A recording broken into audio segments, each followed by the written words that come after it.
We're just two guys with one mission, and we've chosen to accept it for some reason. It's time to tell them what we mean, what we say.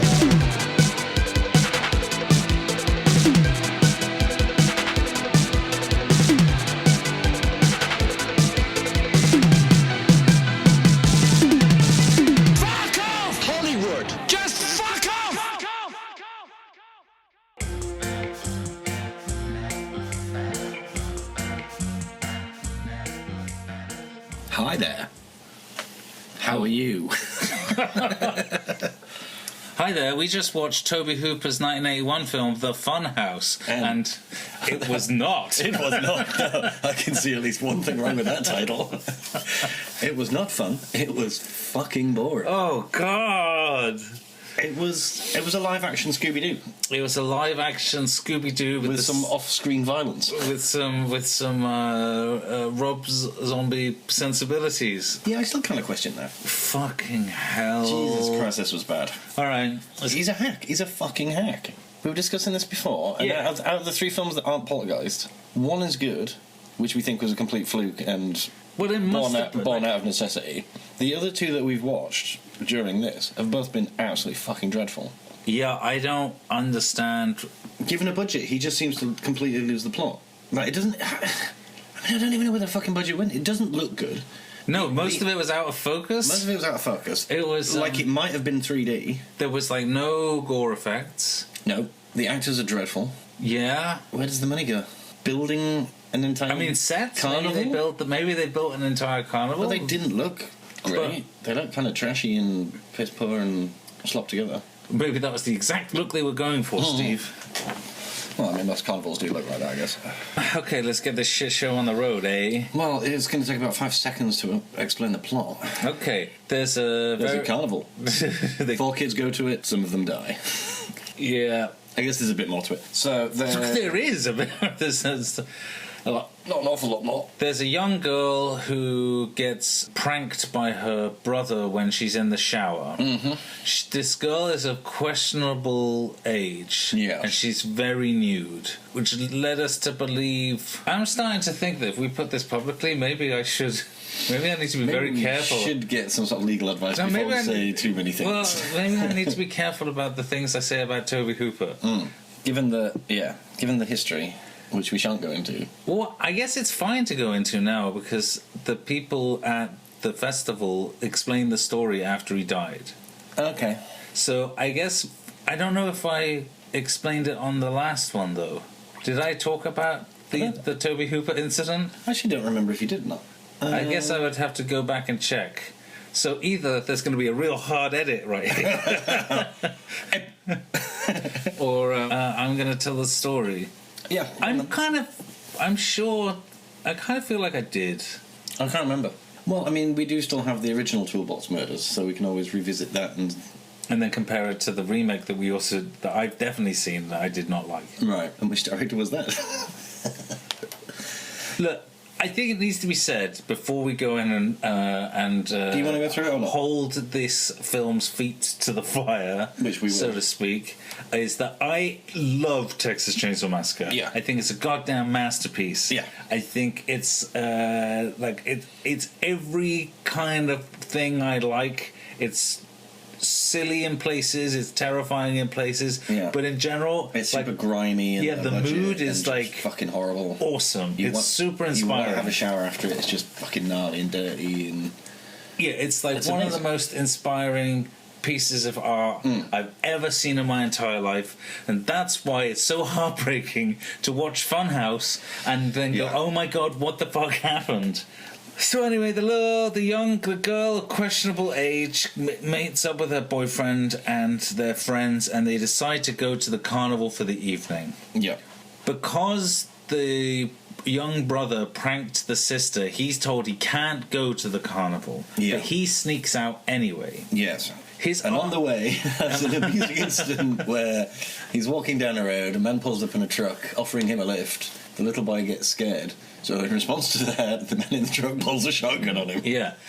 This became a running joke throughout the movie that every time we saw someone where their arms were empty, we worked out what kind of weapon they would be brandishing at this small It child. was always a shotgun, including the spider. 8 shotguns. 8 Berettas.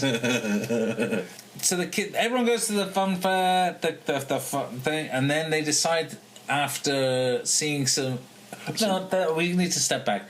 They go to the fun fair. There's the freaky and then they animal. go to see the freaky animals because, in the teenage mind, making everyone feel really sad is a really good aphrodisiac. Well, I mean, this is pre-internet, so you wouldn't see like really fucked up shit every single day if you wanted to on the internet. But so I guess at a there was carnival also kind of a thing, throw- the freak show was still kind of a thing at that point. But there was also a throwaway line of going, "Oh, it's our first date." Yeah. And if I was going to take a girl on a first date, I wouldn't take her somewhere really sad. You wouldn't take her to see a two-headed cow or a cow with a cleft No, palate? that's definitely or third. a baby in a jar. That's definitely third date. All right, well, me and you are two different people. Whatever. That's like third date, hand jobs, and mutations. Fingers and tops and mutations. Fingers, tops, mutations. I'm sorry. Call me old-fashioned. Okay. So when they get to the carnival, there's a crazy old lady hanging around.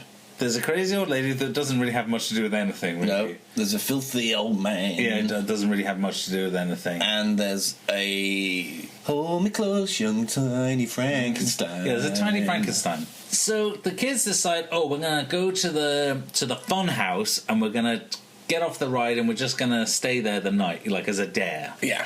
Then when they're in there, everything gets shut down and the mood gets real low. Real low. And then they notice that beneath the floorboards, you can see Tiny Frankenstein's home. Yes. And he has purchased the services of an elderly prostitute who is also the psychic. The psychic palm reader lady at the carnival. He pays her $100. 100 whole dollars and then prematurely ejaculates. Yes. Which sends him into a rage. Yes. And the what's her name, Madame Zara or something like that. Xena, I believe. Xena, yeah, because like it's Xena. I remember because I was going to make a joke about John Cena, but then I realised that makes no sense and has context. And also, I don't really know who John Cena is. Yeah, it's Cena and he's an ex-wrestler. Oh, okay. I don't really know who he is. But so anyway, what I'm saying Not is, Warrior Princess. I was going to make a joke, but it was a bad joke. Right. One bit I did like about that, one little touch that would go unnoticed probably by most people, is that when he does prematurely ejaculate, she actually wipes her hand off. Which I thought was just a nice little touch. Yeah. Like in Spider, the very poor David Cronenberg movie. Yes. I don't know if you've ever seen that, but someone gets a hand job under a bridge, and then the lady like flings a gob of sperm into the canal. And I always thought that's a nice touch. Yes, nice touch. Nice touch. Like it added realism. Yes. Anyway, he gets pissed off and strangles her. Yeah.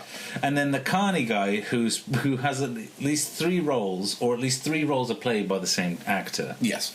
Who has been stood outside the Funhouse all night talking like this. You should come into this fun house. Very scary. Very scary. You will be terrified. You will not understand how terrified you will be. You won't get out. So worst carnival backer ever. Yeah, he was really unenthusiastic. He's awful. Yeah. He's awful, and they should fire him, but they can't because of the Carney Code. If I've learned anything from The Simpsons, and you haven't.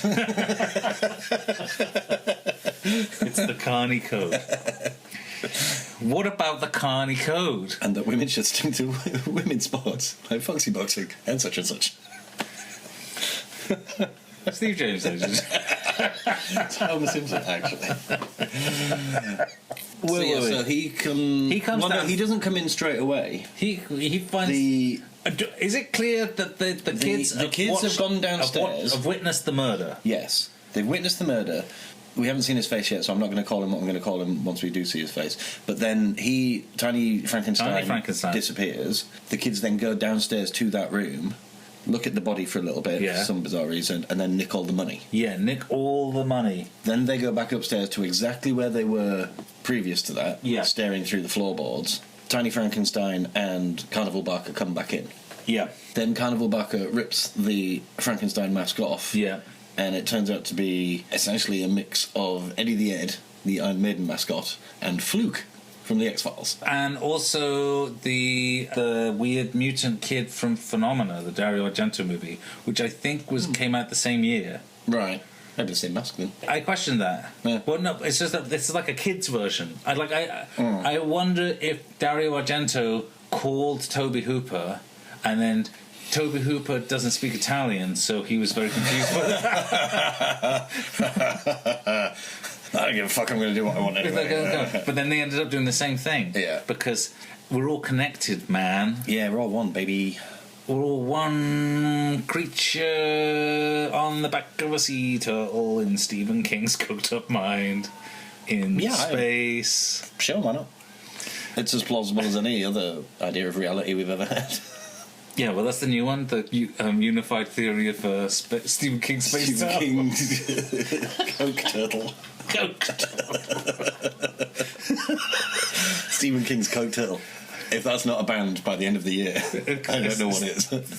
Hopefully it would be Stephen King's band. That'd be amazing. If Stephen King, if you're listening... Do you know he plays in a band with Matt Groening? Yeah, and it should be called Stephen King's Coke Turtle. Yeah, and if it's not... I mean, I quit Twitter, so I can't do these things anymore, but I tweet you otherwise.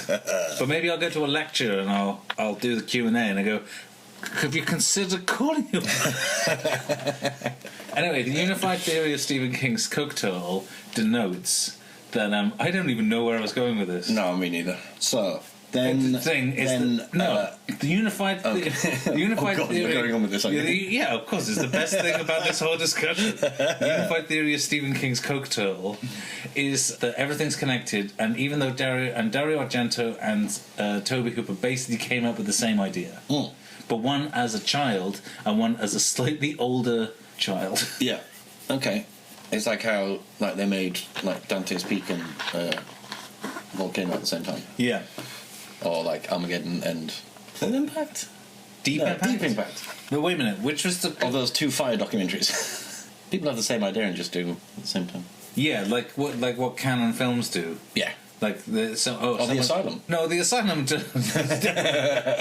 They don't have one idea. They just rip off someone else's idea. Maybe that's what I'm positing for this. No. I think it's very unlikely, but it's weird that they kind of look similar. Yeah. Like the weird kid from Phenomena and this movie. Fluke Eddie. Oh wait a minute, maybe. No, I think Phenomena's much later. I think it's late 80s. Oh, so what you're saying is Argento's a hack? I'm saying... Finally, you heard it here, folks. Finally, Tony admits it. Fuck Argento. You haven't even seen Dracula. His funniest movie. I was going to say, there's no way that's good. No, but it's fascinating. Is it as good as Blues Brothers 2000? Blues Brothers 2000 is kind of unwatchable. No, it's completely unwatchable. Aside from the music. And John Goodman. But Dario Argento's Dracula is a documentary about Dario Argento. Is Dario Argento the only real vampire that's ever existed? Dario Argento. Well, no, that's wine, Steve. What? Shut up. And edit. Tumbleweed somehow. Right, so back to it. So no, I'm going on with this. Like I think no. Where are you going with it? You don't even know. I just want to discuss the unified theory of Stephen King's Coke Turtle. It's a band. It's a band featuring Stephen King and Matt Groening. Okay. Right. So I don't. I know where we are. You know where we are. I know where we are. Take the reins. He's taken the mask off of the Fluke monster. Oh, they're only there? Yes, unfortunately. To be fair, there's not much left. And then, whilst they're leaning over looking through the floorboards, the lighter falls out of one of the youth's pockets. Yeah, that he'd been smoking dope with. Smoking dope, the dirty, filthy drug addicts. He'd been smoking the dope with. Smoking the Mary Jane. Yeah, he'd been getting high on the grass. He's been smoking a grass. So that alerts the carny to the presence of the kids. Yeah. And then Scooby-Doo style chase through a funhouse. No, there's a very important thing which... One of them... No, there's a very important line that holds the last half hour together. Okay, we're an hour in and stuff has just started to happen. Yeah, that is true. We passed most of the hour by making weird jokes, mostly about spiders having pistols. Yeah. But, that was awesome. But that was the best bit of this film. Shit. I was on so the Carney says, "Well, you have to come down here. This is the only way out." Yeah, which is clearly not true. Not because all. I stopped counting at one point, but there are definitely more than 8 exits. Yeah, I mean, because he's downstairs. They're in the Funhouse. Yeah. Which has, at the very least, a way in and a way out. Yeah, because it's a rail ride. And also it's a carnival funhouse. Couldn't you just kick through the walls? Yeah, they would be like plywood or some shit like that. Yeah, it wouldn't be constructed. It'd be constructed to be repaired, right? Because presumably they would have to pack it up, put it on pick it up, take it down, ship it off to another city. So what you do is, like, if you're ever trapped in a funhouse, kick the walls, make a hole, and then climb through the wall. Yeah. And escape. And then you won't get eaten or hung or quarterly. Yeah. So the youths start dying off. One gets hung and then accidentally gets an axe in the head. Yeah. So even though he's already dead, I mean, that's fucking hat on a hat, isn't it? Yeah. He's already dead, hung. They put him on one of the cars, which apparently they still work, even though the rest of the funhouse doesn't at that point. Yeah, it wasn't really clear. No. So the car comes round and the other male youth thinks, "Oh, somebody's coming to get us," so wangs him in the head with an axe. Yeah. And then one falls through a trapdoor. Insult to injury, really. And then and despite having a knife, she completely... Yeah, so she falls through a trapdoor into an air vent? Yeah. And then Fluke Monster traps her in there. She manages to stab him in the back by offering him sexual flavours to come closer. Did you say sexual flavours? I did. Why? Because I like that as a stupid term. Oh, okay. Yeah, sexual flavours. So she stabs him in the back, which does nothing to deter him. There's no precedent for you saying sexual flavours ever before. I don't understand how that is that all of a sudden a thing. It's from a really, really old joke, and I can't remember what it's from. Anyway, and then so we only ever see his hand, but he's essentially just kind of hacking and scratching cat style at her, I assume. And mauling. Yeah, sure. Mauling. Good word. But that's all off camera. We don't see any of that. Yeah. And then Teen Tits and Buzz finally find a way out, but it's locked from the inside, weirdly. And the carnival barker tracks them down. We see a very prominent sword, which I'm sure won't come into play at all in the very next scene. I mean, this is an overarching thing. The foreshadowing. Oh yeah, it's Chekhov's everything in this. There's Chekhov's sword, there's Chekhov's crowbar, there's Chekhov's cogs in the machine. Everything. It was maddening. Yeah, it really fucking is. It's just like, oh, I am almost certain I know exactly what's about to happen, and then it does. Yeah. So Carnival Why don't they do it the other way? Buzz have a fight. Why don't they do it the other way? Like, show things so you think it gets going one way, but then it goes the other way. Subvert expectations, like what Rian Johnson does. Yeah. I haven't seen it. No, I know. That review's a lot funnier if you've seen it. Anyway, I know the basic concept of Rian Johnson's expectations of subvertation. Yeah. But there's no unified theory about it, so I'm not interested from a scientific aspect. Well, there might be. Whereas you don't know. The Coke Toad.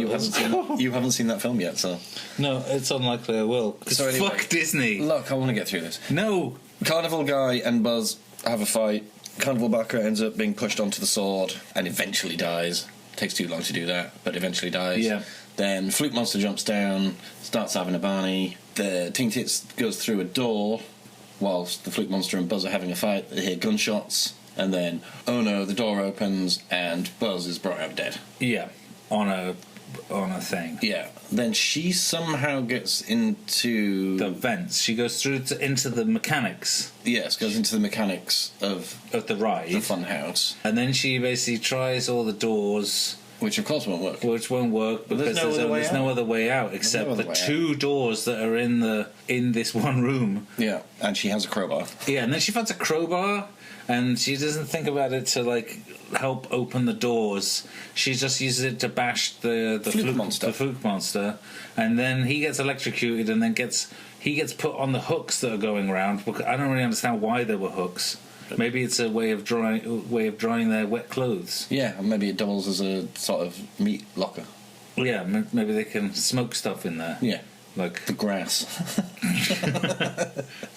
And anyway, Fluke Monster goes through the cogs of the machine. Yeah, they show the cogs, and then he gets eaten by the cogs. Lasts at least 5 minutes too long. And then she gets out, and then the movie ends, and you're just like, oh my god. What the fuck did we just watch? So, can we mention the fact that we're only really reviewing this by possibly a massive mistake in the 80s? Well, yeah. So it seems like we could, basically there's violence, but there's no gratuitous. Almost nothing on screen. I'd say there's zero gratuitous violence. It's like so minimal. Yeah. It's not even Texas Chainsaw levels of minimal violence, like where there's no blood, but there's plenty of like. No, exactly. Like I say, this is cutaway. But there's like it takes an hour to get to the first murder. Yeah, I mean it is essentially a live action Scooby Doo episode. But it seems like what happened is that it got confused with Last House on Dead End Street, and which was also known as the Funhouse. And so they tried to prosecute this one instead by mistake. Last House on Dead End Street is one of my favourite films of all time. I've not seen it, so I cannot comment. And it's a real shame that there was this fuck up, because I would have much rather watched that. I mean, I've seen that film about 10 times already, and I would much rather watch that than ever watch Toby Hooper's The Funhouse. I'm sorry, I'm sure his family really miss him. I met him and he was nice. I did not meet him again but there was for various reasons. But there was an incident. I wrote him a really loving email trying to smooth the situation over, which did not go down well. Somebody else got involved. Some other people got involved, and there was an altercation, and bad taste left in the mouth. Bad taste left in the mouth of myself, some friends, and Toby Hooper. I found out years later that he was willing to talk about it, and I was encouraged to reach out, but I never did, and then he died, and I'm sad about that because it would have been nice to get resolved. Having said that, love Texas Chainsaw Massacre. Yep. I do not like the Funhouse at all. No, it was a piece of shit. And I'm really sorry, because I know the movies are hard work, but I don't like Funhouse. I liked this less than Eaten Alive. Yes, me too.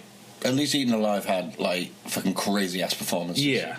And that fucking really fucked up lighting scheme and stuff like that. It's just like, well, okay. You were at least trying something with that. Yeah. This is just fucking bollocks. But then, like, I mean, he'd just come off Salem's Lot, which I haven't seen for a very long time, but I remember it being really good. I remember it scaring the shit out of me. And then A Poltergeist is great. But how much did he actually have to do with that? Yeah, well, we don't know what's going on with there, but I still don't think he had that much to do with it. Well, I guess we'll never know. I guess so. We'll have to ask Senor Spielberg. Yeah, well, next time I go for a drink with him, I will ask him about it. When you're at your greybeard club. Yes. My beard's greyer than yours these days. What's up with that? Anyway, let's get to the grading so we can forget about this piece of shit for the rest of our lives. Please. Okay, the story. One. Yes. It had a story, but it was rubbish. Yeah, I'm going to give it a 1 story. I did not like the story. The story was silly. Well, it was fucking Scooby-Doo. Kids go to a Funhouse and I think I like Scooby-Doo more. Yeah, of course. Scooby-Doo had Kiss in it. What would you give it for gore, Steve? 1. Purely for the axe and the head. Because everything else was so off-screen, and gore, not so much. Yeah, but that was off-screen as well. But you did see the dude with the axe actually in his head, and it looked pretty good. All right, it wasn't like a bendy axe. It wasn't flopping around all over the place. It looked pretty solidly in the dude's head. I'm not going to give it... So I'm not going to give it for that. I'm giving it a 0. All right. For overall creativity, I think I'm pretty much going to go right down the middle. Because while it definitely loses points for being weirdly out of focus... Yeah. And it loses points for boring me to tears in places... Yeah. And, like, having incredibly bad pacing, I generally thought... Yeah, someone put some thought into this. They were like going, okay, this leads to this, leads to this, this leads to this, and it's all going to look like this, and Toby Hooper's going to make it real. Like, there's the scene when the carnival barker is like yelling at the fluke monster, tiny Frankenstein guy. Yeah. And he's basically just like going mad and smashing stuff up. That was like pure Toby Hooper. Yeah. This is like very auteur Toby Hooper. And I don't think the film should be penalised just because I didn't like it. Maybe some people will get a kick out of it. Sure. But I think a 3 is fair for the overall creativity of the whole project. Yeah. I guess I would agree with that. I have enough strong feelings either way. It's just kind of, it happened. So what would you score it? Yeah, I'll go for 3 as well, I suppose. What would you give it for sense? None. You wouldn't give it anything for sense? Not particularly. What made sense? There's no way out. Yeah, it loses a lot. There's fucking tons of ways out. What the fuck's wrong with you? It loses a lot of points. They'd already been told that 2 people died at the same carnival in the last town that they went to. Then that changed to, well, our 2 friends stayed over in the Funhouse. And nobody brings up, yeah, also 2 people died at it, though? So that makes no sense. I'd probably give it a generous 2 at the most.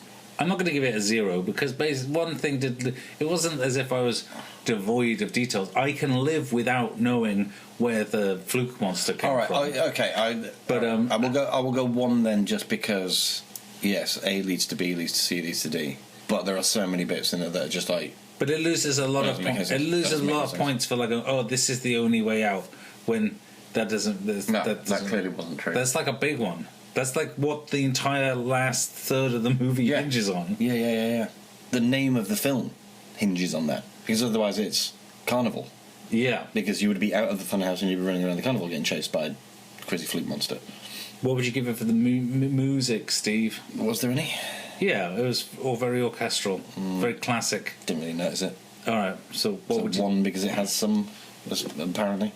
I wasn't really blown away by the music. I felt sometimes it kind of enhanced the atmosphere. I quite liked the way it was recorded, which is the really geeky way of, like, it was definitely a cheap orchestra recording. Alright. I think if this had like a classic Toby Hooper weird scratchy sound, I think it needed the kind of orchestral thing to kind of elevate it a little bit. I mean, it was definitely going for kind of, bigger budget, Hollywood type, definitely type of movie. So I'm going to give it a 2 for effort, but I wasn't a really big fan. Yeah, nothing stuck out to me enough for me to put it above a 1 because apparently it had some music. I don't remember any of it. Well, that's going to score pretty low. All right. For a final score of 15 out of 50. Wow. I kind of feel that's about right. Yeah. I mean, it's real low, but it was a shit film. Yeah. Steve, would you... Steve, would you recommend this movie? No, not to anybody. Tony, would you recommend this movie? No, I would not. No. There's not even like a scene where you're just like, oh, but you should see that bit. Yeah. Not any bit of this was just like, ooh, that's interesting, or, oh, well, that was quite good. None of it. Yeah, it wasn't mental enough to be like enjoyably bad. It was just I mean, like I say, like it takes about an hour for anything to happen. For the plot to get started. Yeah. Like really, like if you want it, like you want to set up the characters and the predicament they're in within like 20 minutes. Yeah, definitely. And then get them into the location. Get crazy shit going off. And then you got an hour of just fucked up shit happening to them. Yeah. Rob Zombie, remake this. Stop remaking good movies. Remake this badly. one. And stop making terrible movies. Robert, we're calling you. Robert, we're calling you. Make a good movie. Robert, remake Funhouse. Go on. Funhouse. I dare you. It would 100% suit his aesthetic. Yeah. If you think of like the crazy bits in House of a Thousand Corpses. Yes, exactly. The first 20 minutes of that is essentially what this should be. The Captain Spaulding, the little train ride. Those bits. Yes. Apply that to this film. You could actually make something good out of it. And especially because there's like these big... Did you see this documentary about people who are like into extreme haunted houses? They set them up around Halloween, and it's like, and you basically have to sign a waiver because just you're going to get injured, but basically you might get locked in a coffin that's slowly filled with water. Yeah. I know the premise of them. Yeah, like you take that concept of like the Funhouse, the kind of extreme haunts thing. It's writing itself. I don't understand what's wrong. Like, Rob. We'll just wait a minute. We'll get a pen and paper and we'll plan it out. Like, there's 4 kids and they're making. They're on a road trip to go do an extreme haunt, and they get there and the guy's really sketchy. And he makes you sign a piece of paper, and then when you get in there, you go, it's not so bad. It's not so bad, but then it gets worse, and then it gets worse, and then it gets worse, and then you see someone really die. I've got a way of making it even more weird. What's that? Found footage. You do it as a fan footage. It won't cost anything. Everybody's doing it on the phones. So, oh, we're going to go and do this haunted house, man. It's going to be crazy. Let's film each other doing it. Because that's what fucking kids do these days. Yeah. So what would happen And then you start the film with just like, we found these 4 phones. There you go. Now you've got a 4-camera setup. You can do all these angles like Chronicle and shit. No, you don't. No, you do it in a courtroom setting. You're trying to prosecute someone. You're trying to prosecute the owner of the haunted house. The owner of the haunted house. Okay. And this is the evidence. That's why it's edited together. Yeah. Okay. And then you're in the set. Look, I hope you're writing this down. Why aren't we writing this down? Because we're recording it. Right, edit this out. This is our fucking next project. Why don't we make this? Because we're lazy. Because it requires money and we do not have it requires 4 phones. It requires location. It requires a bucket full of maggots. They're easy to get. Yeah, but... Just put some cheese out. Put some cheese. All right. Fuck you, Rob Zombie. We're not going to tell you what awesome movie we're going to make it. Because you weren't writing it down anyway. Robert, bye then. Bye.